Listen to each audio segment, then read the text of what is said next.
Qui presente.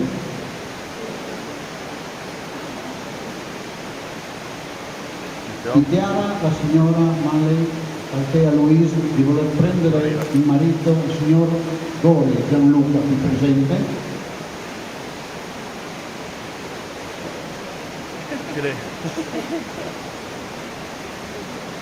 Scegliete il regime nei vostri rapporti patrimoniali secondo la legge australiana.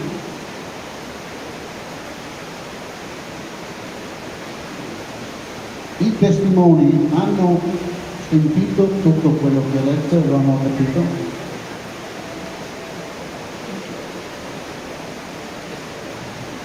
Io, Mauro Pinosa, vice sindaco e ufficiale dello Stato civile del comune di Busella, dichiaro in nome della legge che il signor Gori Gianluca e la signora Maria Altea Louise sono uniti in matrimonio.